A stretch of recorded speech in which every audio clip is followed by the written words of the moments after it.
Hello friends, मैं हूं सन्मय प्रकाश और आप देख रहे हैं यूट्यूब चैनल सरकारी जॉब न्यूज़। और शार्प लर्निंग ऐप पर भी तमाम स्टूडेंट्स से वीडियो देख रहे हैं। तो कई महत्वपूर्ण टॉपिक्स हैं इंपॉर्टेंट आपके एग्जामिनेशन के नज़रिए से, सबको एक एक करके देखेंगे।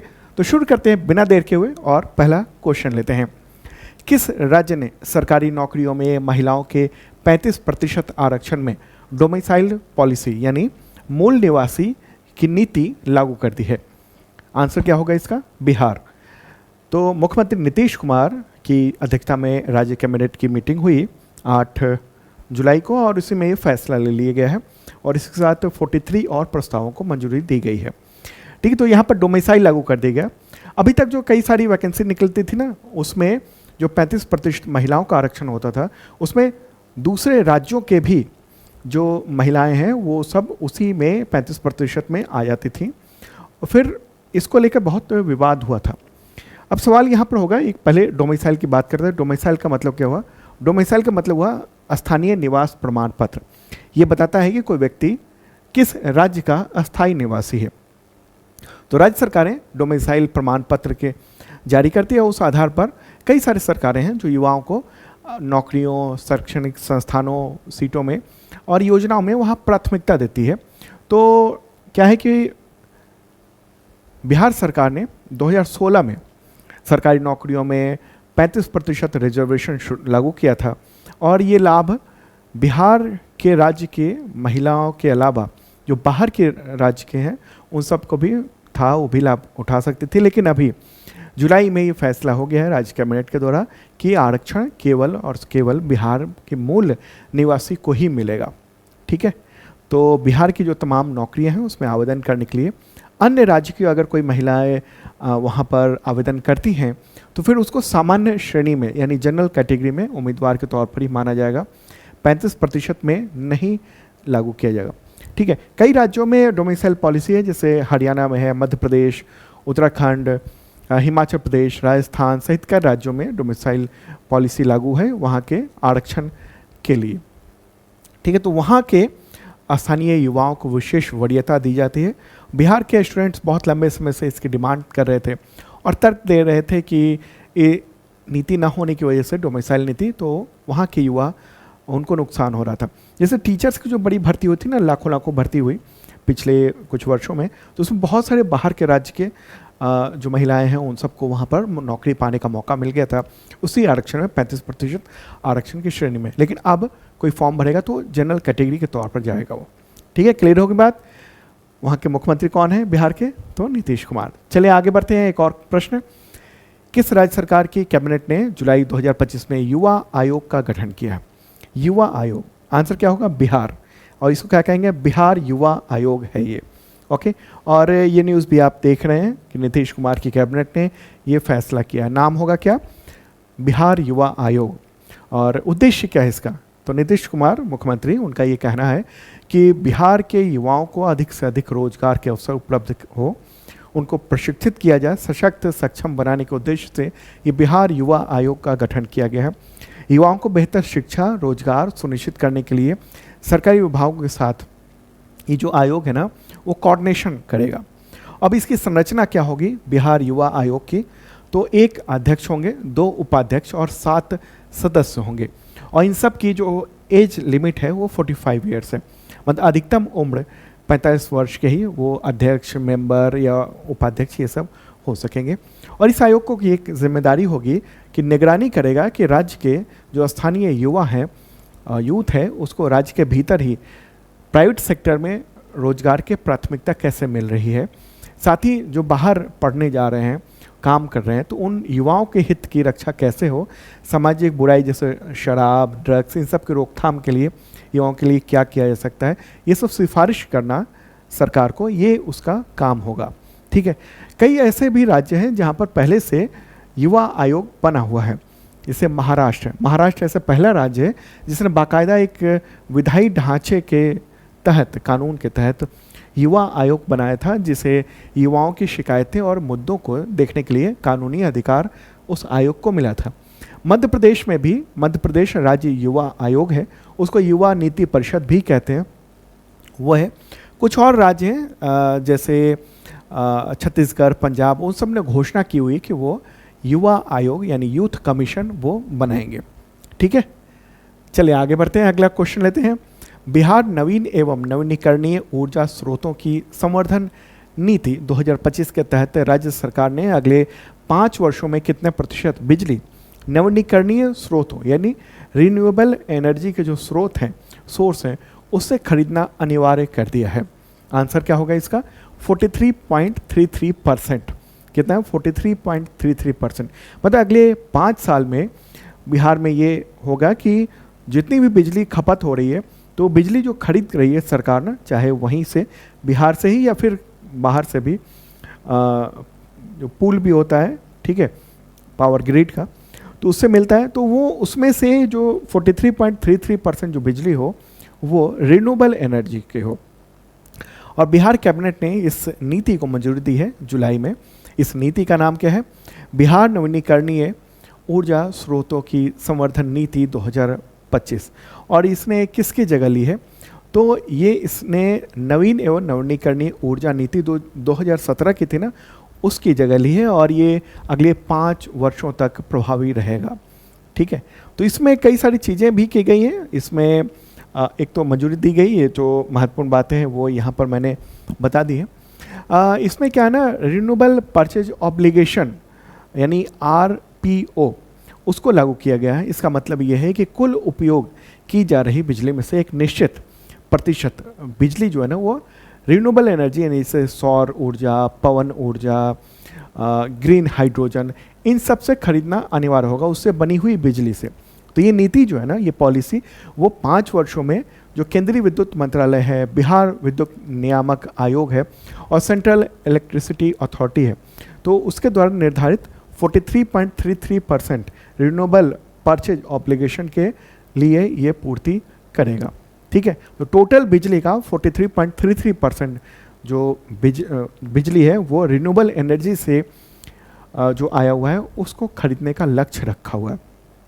ठीक है, और इस नीति में बहुत सारी चीज़ें भी हैं, जैसे इसमें रिन्यूएबल एनर्जी को लेकर भी काम है कि उसको अगर सोलर प्लांट लगाए जा रहे हैं उसको, उसके लिए जो है ना स्टाम्प ड्यूटी, उस ज़मीन के लिए और बहुत सारी सुविधाएं वो सब दी जाएंगी इस नीति के ज़रिए। ओके, तो ये एक महत्वपूर्ण बात है। अच्छा, रिन्यूएबल एनर्जी का एक टारगेट भी फिक्स किया गया है राज्य सरकार के द्वारा। नवीन और नवीनीकरणीय जो ऊर्जा स्रोत है उससे 23,968 मेगावाट, ठीक है, वो खरीदा जाएगा।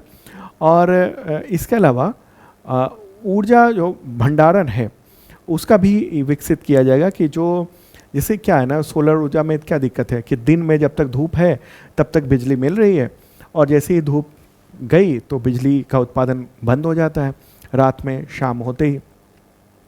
तो इसलिए अब बैटरी के बैकअप के तौर पर बड़े पैमाने पर वहाँ पर बिहार में भी और देश में चल ही रहा है, बड़े पैमाने पर क्या है कि वो ऊर्जा भंडारण का काम किया जाएगा। मतलब कि जैसे आपके घर में इन्वर्टर होता है ना, जिसमें आप बिजली को स्टोर करके रखते हैं बैटरी में, और जब बिजली जाती है तो उस वक्त उसका इस्तेमाल करते हैं, आप करते होंगे। ऐसे ही बड़े पैमाने पर ऊर्जा भंडारण का भी काम 6.1 गीगावाट क्षमता का विकसित करने का लक्ष्य रखा गया है। कितना? 6.1 गीगावाट का लक्ष्य, ताकि जैसे रात के समय अगर बिजली देनी है या बिजली की उस वक्त आपूर्ति कम हो रही है, तो फिर जो दिन में भंडार किया गया, मतलब उसको चार्ज कर लिया गया बैटरी को, तो उससे लोगों को बिजली प्रोवाइड कर दी जाए। ओके, तो ये एक इम्पॉर्टेंट ये फैसला है, बिहार में ये किया गया है। चलिए अब आगे बढ़ते हैं और अगला क्वेश्चन लेते हैं। महत्वपूर्ण प्रश्न है यहाँ पर, भारतीय नौसेना यानी इंडियन नेवी की पहली महिला फाइटर पायलट कौन बनी है? यहाँ पर सवाल आप ध्यान दीजिएगा, क्या बात हो रही है? महिला फाइटर पायलट की बात हो रही है। आंसर क्या होगा इसका? आस्था पुनिया। क्या नाम है? आस्था पुनिया। और द हिंदू के बिजनेस लाइन में ये न्यूज़ आप देख रहे हैं, सब लेफ्टिनेंट हैं आस्था पुनिया, और उनको नौसेना की विमान की लड़ाकू शाखा में शामिल किया गया है और ऐसी पहली महिला बनी है। और तमाम बाधाओं को तोड़कर उन्होंने नारी शक्ति में एक बड़ा योगदान दिया है। आस्था पुनिया जो है सब लेफ्टिनेंट है और उनको अभी ये फोटोग्राफ भी देख रहे हैं, इनको अभी जुलाई में ही विंग्स ऑफ गोल्ड सम्मान से सम्मानित किया गया, विंग्स ऑफ गोल्ड। और अब वो लड़ाकू विमानों की पायलट बन गई हैं। आस्था ने विशाखापत्तनम में INS देगा वहाँ से ट्रेनिंग ली लड़ाकू विमान की उड़ाने की, और अब MiG-29 के जैसे सुपरसोनिक जो लड़ाकू विमान है उसके भी उड़ाने की एडवांस ट्रेनिंग वो लेने वाली है। ठीक है, तो आस्था पुनिया के बारे में अगर हम बहुत बात करेंगे इनके बारे में, फोटोग्राफ देख रहे हैं, उत्तर प्रदेश की रहने वाली है, मेरठ की। कुछ जगहों पर मुझे हरियाणा के भी बारे में बताया गया कि हरियाणा से ताल्लुक़ रखती हैं, लेकिन कई जगहों पर मेरठ के बारे में बताया गया कि मेरठ से हैं। उनके माता पिता सरकारी टीचर हैं, और मुजफ्फरनगर जो उत्तर प्रदेश का है, तो वहाँ से उन्होंने 12th की पढ़ाई की थी। इसके बाद राजस्थान के वनस्थली विद्यापीठ कॉलेज से उन्होंने बीटेक किया था, और फिर एक मल्टीनेशनल कंपनी में उन्होंने लाखों के पैकेज पे ज्वाइन किया था, और लेकिन 1 महीने के बाद ही उन्होंने रिज़ाइन कर दिया था। और उनका सपना था कि नेवी में जाएंगे। तो CDS जो एग्ज़ाम होता है, UPSC लेता है, कमांड डिफेंस सर्विस एग्जामिनेशन, तो उसके ज़रिए ये डिफेंस में गई और नेवी में इनका सिलेक्शन हो गया था, और अब फाइटर पायलट बन गई हैं। और ये उपलब्धि खास क्यों है? क्योंकि अब तक नौसेना में महिलाएं हेलीकॉप्टर और समुद्री जो गश्ती विमान है वही उड़ाती थी, वहीं तक सीमित थी। और पहली बार ऐसा है कि किसी महिला को, वुमेन को कॉम्बैट फाइटर जेट उड़ाने की जिम्मेदारी मिली है। तो INS विक्रमादित्य है, INS विक्रांत है, वैसे जो एयरक्राफ्ट करियर है ना, उस पर वो उड़ान भरेंगी। और एक ऐतिहासिक बदलाव देखने को मिल रहा है, जो नौसेना में जो जेंडर इक्वलिटी की और जो नौसेना बढ़ रही है और हमारी डिफेंस फोर्सेस बढ़ रही है, उसमें ये बड़ा योगदान है। अब हम लोग देख लेते हैं कि फ़ौज में, चाहे आर्मी, नेवी या एयरफोर्स में, पहली महिला पायलट कौन कौन रही हैं। तो देख रहे हैं आप, एयरफोर्स की अगर बात करेंगे, एयरफोर्स की पहली महिला फाइटर पायलट की बात होगी तो वो अवनी चतुर्वेदी। ठीक है, राफेल की पहली महिला पायलट कौन है? शिवांगी सिंह है। एयरफोर्स के जगुआर स्क्वाड्रन में स्थायी रूप से नियुक्त होने वाली पहली महिला पायलट कौन है? तो है तनुष्का सिंह। आर्मी की पहली महिला फाइटर पायलट कौन है? तो अभिलाषा बराक। और इंडियन नेवी की पहली महिला हेलीकॉप्टर पायलट तो अनामिका बी राजीव। ओके, और अभी जो लेटेस्ट नाम है कि इंडियन नेवी की पहली महिला फाइटर पायलट, वो है आस्था पुनिया। ठीक है, तो ये जो इम्पॉर्टेंट है पहला, ये बहुत ही महत्वपूर्ण है आपके एग्जामिनेशंस के लिए, तो ये आप ध्यान रखिएगा, याद रखिएगा। ठीक है, कोई भी पहला। अब सवाल ये होगा, आपके मन में भी होगा और आपके जानने वालों के मन में भी, कि फाइटर पायलट बनते कैसे हैं। देखिए, आर्मी, नेवी या एयरफोर्स में एंट्री के लिए कई तरीके के ऑप्शंस हैं एग्जामिनेशन के, जैसे NDA के जरिए, NDA का एग्ज़ाम देकर जा सकते हैं, NCC स्पेशल एंट्री के जरिए जा सकते हैं, FCAT के जरिए जा सकते हैं, और CDS एग्जामिनेशन देकर भी जा सकते हैं। तो इनमें से कोई भी एग्ज़ाम पास करने के बाद आप चाहें तो फाइटर पायलट बन सकते हैं। उसके बाद भी फिर टेस्ट देना होता है, और फाइटर पायलट के लायक आपकी बॉडी हो, आपका दिमाग हो, इस तरह की जांच की जाती है। और जब अगर फाइटर पायलट के लिए सिलेक्शन हो जाता है, ठीक है, या तो ऑफिसर बनेंगे या फिर फाइटर पायलट भी बन सकते हैं, वो भी ऑफिसर ही होता है। तो फिर नासिक के combat army aviation training school में ग्रेजुएशन का कोर्स करना होता है, फिर आप या कोई भी फाइटर पायलट बन सकते हैं। ठीक है, तो एक महत्वपूर्ण ये पॉइंट था। चलिए आगे बढ़ते हैं और अगला क्वेश्चन लेते हैं। उससे पहले एक इन्फॉर्मेशन देना चाहता हूँ कि समर सेल ऑफर चल रहा है शार्प लर्निंग ऐप पर, और उसके ज़रिए बहुत सारे एग्जामिनेशन की तैयारी के लिए छूट चल रही है। तो बस 2-4 दिन में ये ऑफ़र समाप्त हो जाएगा, तो देख सकते हैं आप। और इस वीडियो का जो PDF है ना, जो मैं बोल रहा हूँ पूरा का पूरा, वो आपको इस वीडियो के आखिरी हिस्से में मिलेगा। मेरे दाएं तरफ लिंक आ जाएगा, वहाँ से आप डाउनलोड कर लेना क्लिक करके। वैसे शार्प लर्निंग जो ऐप है ना, वहाँ पर डेली का करंट अफेयर्स PDF फ्री में होता है, आप देख सकते हैं। और अगर करंट अफेयर्स की शानदार तैयारी करना चाहते हैं अपने एग्जामिनेशंस के लिए, तो ISPCS है एक मेंबरशिप प्लान, और दूसरा है basic membership plan sharp learning app पर। इसके जरिए पिछले 2 सालों का कंटेंट मिलते हैं, अगले 1 साल तक अपडेट मिलता है, PDF, टेस्ट, वीडियो, ये सब कुछ मिलता है शार्प लर्निंग ऐप पर। वो देख सकते हैं, आप ज्वाइन कर सकते हैं, गूगल प्ले से डाउनलोड करके शार्प लर्निंग ऐप। वैसे मैंने इस वीडियो के डिस्क्रिप्शन में लिंक दे दिया है। और भी कई बैच चल रहे हैं, जैसे MTS का बैच चल रहा है, SSC GD का क्लासेस शुरू होने वाले हैं, CGL का जो रिकॉर्डेड बैच है एग्जामिनेशन के महत्वपूर्ण, 71st BPSC का GS फाउंडेशन बैच चल रहा है, एग्जामिनेशन नज़दीक है। तो ये सब तमाम और भी कोर्सेज चल रहे हैं, देख सकते हैं आप शार्प लर्निंग ऐप पर। चलिए आगे बढ़ते हैं और अगला महत्वपूर्ण क्वेश्चन, संयुक्त राष्ट्र महासभा यानी UNGA, United nation general assembly, तो उसने किस देश से महिलाओं पर अत्याचार खत्म करने की अपील का प्रस्ताव पारित किया जिसकी वोटिंग में भारत अनुपस्थित रहा है? आंसर क्या होगा? अफगानिस्तान। अफगानिस्तान में महिलाओं की दुर्दशा है, उन पर बहुत सारी पाबंदियां लगी हुई हैं। तो उसी को लेकर संयुक्त राष्ट्र महासभा उसने 7 जुलाई को वोटिंग करवाई थी, प्रस्ताव आया था और फिर 116 देशों के समर्थन से प्रस्ताव पारित किया गया। देख रहे हैं आप वोटिंग रिजल्ट, 116 देशों ने फेवर में वोट किया, 2 अगस्त ने किया और 12 एब्सेंट रहे। अमेरिका और इजराइल ने विरोध में मतदान किया। भारत, चीन, रूस और ईरान सहित 12 देशों ने जो है वोटिंग से परहेज किया, वो एब्सेंट रहे।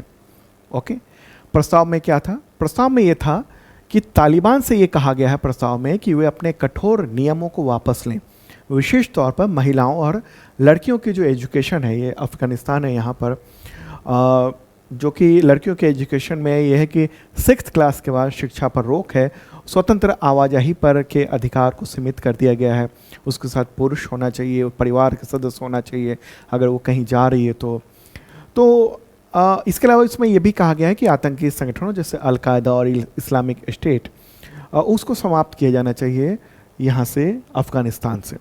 ठीक है, हालांकि ये जो है ना वो कानूनी रूप से बाध्यकारी नहीं है, लेकिन मजबूत वैश्विक संदेश देता है दुनिया को। अफ़गानिस्तान की जनता, खासतौर पर जो वहाँ महिलाओं और बच्चों के साथ जो हालात हैं उसके बारे में एक संदेश देने की भी कोशिश है। ठीक है, और ये ऐसे समय हुआ है जब आपको मैंने बताया पहले ही, कल के ही करंट फोर्स में, कि तालिबान सरकार को यानी अफ़गानिस्तान में मान्यता देने वाला रूस ऐसा पहला देश है। ठीक है, इसी दौरान ये वोटिंग की गई है और प्रस्ताव जो है ना वो जर्मनी के द्वारा पेश किया गया था यूनाइटेड नेशंस जनरल असेंबली में। ठीक है, तो ये महत्वपूर्ण बात रही।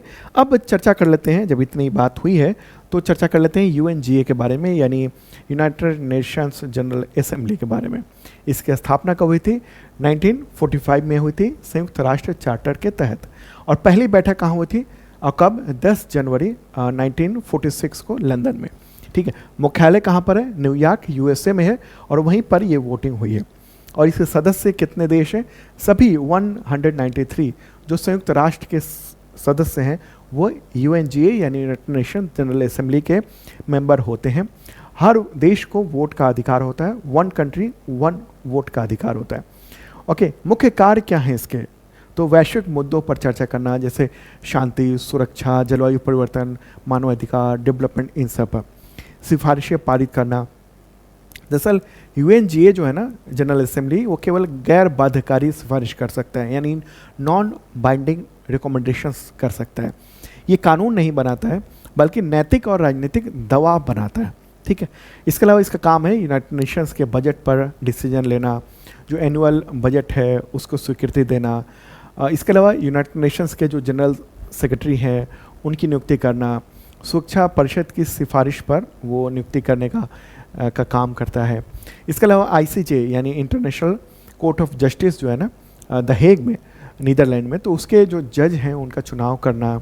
ठीक है, ये सब मुख्य तौर पर ये सब काम है। और हर साल सितंबर में न्यूयॉर्क स्थित जो संयुक्त राष्ट्र मुख्यालय है वहाँ पर वार्षिक सत्र होता है और दुनिया भर के जो राष्ट्राध्यक्ष हैं वो इसमें भाषण देते हैं और इसको हाई लेवल वीक कहा जाता है। ठीक है, अच्छा, UNGA और UNSC में क्या फ़र्क है? तो UNGA जो है ना वो संयुक्त राष्ट्र महासभा है और सुरक्षा परिषद जो है यूनाइटेड नेशंस सिक्योरिटी काउंसिल हो गया, UNSC हो गया। ओके, दोनों में कुछ अंतर है। जैसे UNGA के जो मेंबर होते हैं वो 193 हैं और सुरक्षा परिषद में यानी सिक्योरिटी काउंसिल में 15 देश होते हैं, 5 परमानेंट और 10 जो है अस्थायी हैं। ओके, और इसके जो फैसले हैं वो यूएनजीए के गैर बाध्यकारी होते हैं, मतलब उसको मानना कोई ज़रूरी नहीं होता है। जबकि सुरक्षा परिषद ने अगर कोई डिसीजन ले लिया तो वो बाध्यकारी होता है, वो तो मानना ही पड़ेगा। उद्देश्य क्या है? तो व्यापक चर्चा और सिफारिश जो ये परिषद है या महासभा है, ठीक है, संयुक्त राष्ट्र महासभा का काम है। और यूएनएससी का जो काम है वो अंतर्राष्ट्रीय शांति और सुरक्षा बनाए रखना और उस पर डिसीजन लेना, ठीक है। इसमें वीटो का अधिकार होता है, इसमें वीटो का कोई मामला नहीं होता है क्योंकि ये गैर बाध्यकारी है इस वजह से। ओके, वीटो केवल सुरक्षा परिषद में चलता है क्योंकि वही बाध्यकारी चीज़ें होती हैं। चलिए अब आगे बढ़ते हैं और अगला क्वेश्चन लेते हैं। दोस्तों पसंद आ रहा हो तो लाइक बटन तो बनता है ना, अगर आप यूट्यूब पर देख रहे हैं तो। चलिए अगला क्वेश्चन होगा यहाँ पर, यूपीआई अपनाने वाला दुनिया का 8वां और पहला कैरेबियन देश कौन बन गया है? कि पहला कैरेबियाई देश, आंसर होगा त्रिनिदाद और टोबैगो। क्या है? त्रिनिदाद और टोबैगो, ठीक है। और ये न्यूज़ देख रहे हैं हिंदुस्तान टाइम्स में। यूपीआई का फुल फॉर्म क्या होता है? यूनिफाइड पेमेंट इंटरफेस, ठीक है, यूनिफाइड पेमेंट्स इंटरफेस। तो अब भारतीय जो पर्यटक है वो अपने मोबाइल पर यूपीआई का इस्तेमाल वहाँ भी कर सकता है, सीधे भारतीय रुपए में भी भुगतान कर सकता है त्रिनिदाद और टोबैगो में, ठीक है। एक बार मैप के ज़रिए देख लेते हैं, फिर आप चीज़ों को समझ जाएंगे। प्यारा भारत है अपना, और अब कहाँ पर चलेंगे हम लोग? कैरेबियन कंट्रीज़ की ओर चलेंगे, जो कि उत्तरी अमेरिका और दक्षिण अमेरिका के बीच में है। ये जो है ना कैरेबियन सी है, और इसके आसपास के तमाम देश वो कैरेबियन कंट्री कहलाते हैं। और ये है त्रिनिदाद और टोबैगो, छोटा सा देश है। तो यहीं पर प्रधानमंत्री नरेंद्र मोदी ने अभी वो पहुँचे थे, उन्होंने यात्रा की अभी जुलाई में ही त्रिनिदाद और टोबैगो में। और इसी दौरान जो है उन्होंने जो है, और वहाँ के जो त्रिनिदाद और टोबैगो का जो शासन है उसने ये तय कर लिया कि यूपीआई को लागू कर दिया जाए, ठीक है।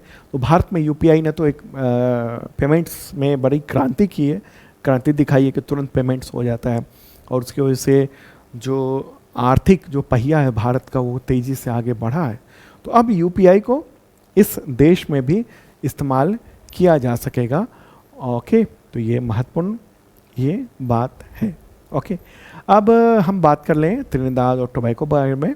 इसकी राजधानी क्या है? पोर्ट ऑफ स्पेन है। ओके, और राष्ट्रपति हैं क्रिस्टिन कंगालू, प्रधानमंत्री हैं यहाँ के कमला प्रसाद बिसेसर। मुद्रा यहाँ पर चलती है त्रिनिदाद और टोबैगो डॉलर। आबादी मात्र 15 लाख है, ठीक है। और हमारा राजनयिक जो संबंध है ना त्रिनिदाद और टोबैगो से, वो 1962 से है। जब उसको आज़ादी मिली थी ना 31 अगस्त 1962 को, तो उसी के दौरान, मतलब उससे जस्ट पहले आज़ादी मिली थी उसको, तो उसी के दौरान यानी 1962 में ही हमारे राजनयिक संबंध बन गए थे उनसे। ओके, अब हम देख लेते हैं कि यूपीआई स्वीकार करने वाले तमाम देश कौन कौन से हैं। जैसे ये 8वां जो देश बना है, और कौन है? तो है पहला भूटान है, फ्रांस है, मॉरिशस है, नेपाल है, सिंगापुर है, श्रीलंका है, यूएई है, यूनाइटेड अरब अमीराट्स है, और अब त्रिनिदाद और टोबैगो भी है। तो एक और देश है मालदीव, वो भी यूपीआई लॉन्च करने की तैयारी में है, वो फाइनल होने वाला है। अच्छा, अगर बात हो कि रुपे कार्ड स्वीकार करने वाला कौन कौन सा देश है, तो रुपे कार्ड 6 देशों ने स्वीकार किया है, Bhutan, Nepal, Mauritius, Singapore, UAE और मालदीव ने, ठीक है। तो यूपीआई को कौन गवर्न करता है? वो एजेंसी कौन है? तो एनपीसीआई है, national payment corporation of India, ठीक है। और विदेश में जो यूपीआई का सिस्टम है वो कौन संचालित करता है? तो एनपीसीएल है, यानी एनपीसीआई इंटरनेशनल पेमेंट्स लिमिटेड, वो इसको चलाता है, विदेशों में काम करता है। ओके, चलिए अब आगे बढ़ते हैं और अगला क्वेश्चन लेते हैं। प्रसिद्ध फुटबॉल खिलाड़ी पीटर रुफाई का निधन हो गया 4 जुलाई 2025 को। किस देश के लिए वो खेलते थे? किस देश से थे? तो नाइजीरिया। ओके, और ये न्यूज़ आप देख रहे हैं, 65 वर्ष के थे और बहुत ही पॉपुलर थे। पीटर रुफाई नाइजीरिया के राष्ट्रीय जो फुटबॉल टीम है उसके गोलकीपर थे, और उन्होंने 1994 अफ्रीका कप ऑफ नेशंस की जीत में महत्वपूर्ण भूमिका निभाई थी उन्होंने, ठीक है। तो काफ़ी चर्चा में रहा है, तो इसलिए ये खबर भी महत्वपूर्ण है। अगला क्वेश्चन, विश्व चॉकलेट दिवस कब मनाया जाता है? तो आंसर होगा 7 जुलाई को। ठीक है, 7 जुलाई को चॉकलेट के प्रचार प्रसार के लिए। अगला question, prime minister Narendra Modi को किस देश ने अपने सर्वोच्च सम्मान, क्या है सम्मान? तो Grand Collar of the Nation, Order of the Southern Cross, उससे सम्मानित किया जुलाई 2025 में। आंसर क्या होगा? ब्राज़ील। ठीक है, ब्राज़ील। और ये न्यूज़ देख रहे हैं द हिंदू में आप। ओके, तो ब्राज़ील के जो राष्ट्रपति हैं लूला डी सिल्वा, उन्होंने भारतीय प्रधानमंत्री नरेंद्र मोदी को 8 जुलाई को ये सम्मान दिया है। ठीक है, ये आप फोटोग्राफ देख रहे हैं। तो भारत और ब्राज़ील के बीच में जो द्विपक्षीय संबंध हैं जो मजबूत हुए हैं, और ग्लोबल मंच पर, दुनिया वैश्विक मंच पर जो दोनों देशों का सहयोग बढ़ा है, उसके लिए ये अवार्ड दिया गया। ठीक है, और प्रधानमंत्री नरेंद्र मोदी को जब से 2014 से प्रधानमंत्री बने हैं, उसके बाद से ये 26वां इंटरनेशनल अवार्ड दिया गया विदेशी सरकार के द्वारा। तो ये अवार्ड है, उसका नाम क्या है? Grand Collar of the Nation, Order of the Southern Cross, Brazil के द्वारा। आमतौर पर ये जो पुरस्कार है वो राष्ट्राध्यक्षों और सरकारों के प्रमुखों को दिया जाता है वहाँ पर, और ऐसे व्यक्ति को दिया जाता है जिसने ब्राज़ील और अन्य देशों के बीच में संबंध को मजबूत करने में विशेष योगदान दिया हो। अगला क्वेश्चन, किस प्रसिद्ध पुरालेख शास्त्री और पुरातत्वविद को तमिल विकी सुरन पुरस्कार दिया गया है? आंसर क्या होगा? आंसर होगा वी वेदाचलम, वी वेदाचलम, ये नाम है इनका। इनको ये अवार्ड दिया गया है। ओके, तो ये न्यूज़ देख रहे हैं आप द हिंदू में।